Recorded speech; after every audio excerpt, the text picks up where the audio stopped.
Hey everybody, Cliff Barron from Remax here. I'm going to talk about today, actually my usual weekly update for Milton and Georgetown areas. But before I get there, I wanted to talk about the new CMHC rules. They just came out a few days ago, and it's going to affect some buyers, not a lot, but people are always questioning what the heck does it mean.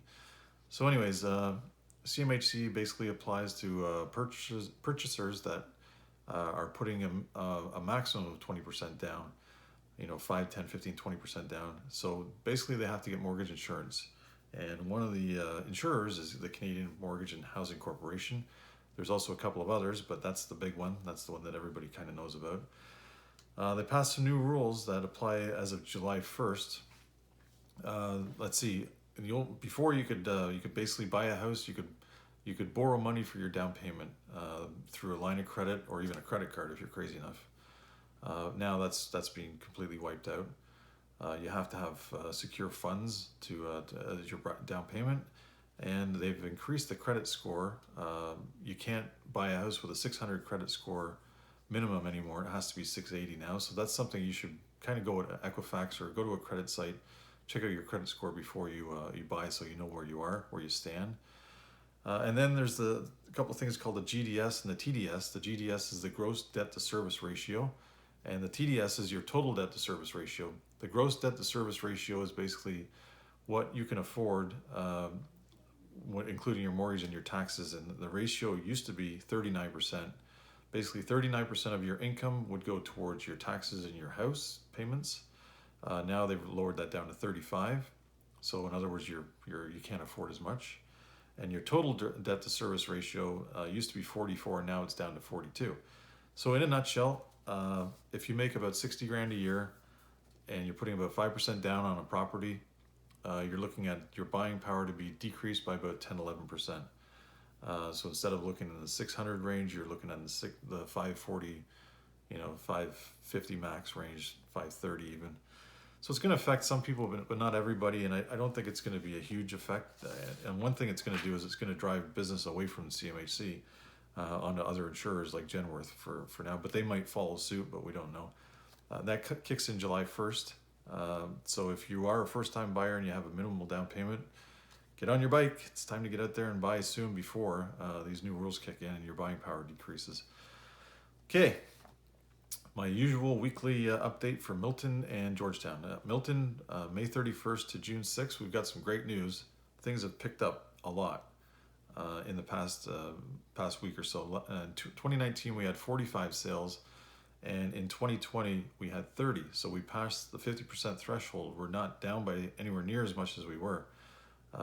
We're down by 25% or so, maybe 30, whatever. So it's not a lot. It's starting to tick up. Prices are coming up a little bit, not much.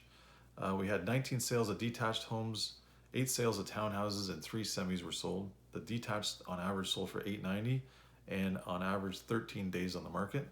Townhouses sold on average for $731 and on average 6 days on the market. And semis, there was 3 of them, sold for $725 on average 8 days on the market. So you look at the days on the market, things are moving. They're moving pretty good. And as long as you're priced right, you're okay. One thing to note, on the weekend, I had a client looking for a $1.3 million property roughly in Milton. We found a really nice one. We were about to put an offer in, but there was 7 offers on it. So they declined to offer. But that just goes to show, if there's that demand for a big $1.3 million property, just imagine the demand right now for a townhouse, 730, 750 townhouse. So keep that in mind. That's impressive. Things have come up. And compared to last week, 25 sales the week before, 30 sales. So it's getting busier. And traditionally it doesn't work that way. In real estate, we start to get slower as the summer comes along. So that's a good sign. People are getting more COVID savvy, I think, and getting out there.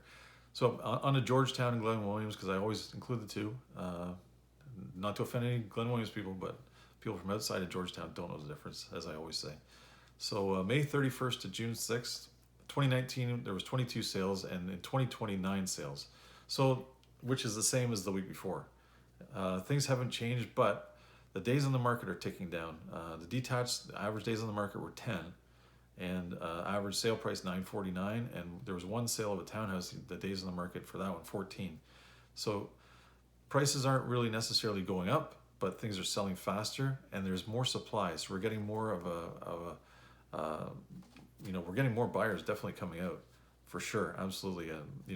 I'll show a house and I'll look. There's no agent open houses right now. There's no open houses in general. So when I see business cards sitting there on the counter when I'm showing clients a property and I see 15 of them, I know those are legit buyers. They're not agents coming in from an agent open house where they just toss their card around like candy, and they're not even necessarily interested in have a client or anything. But so when I see that, I see things are positive. Things are definitely getting busier. So any questions, let me know. Once again, Cliff Barron from Remax. Send me a DM, PM, text, or email, old-fashioned phone call. I'm always around to answer any questions. Talk to you soon. Stay safe still.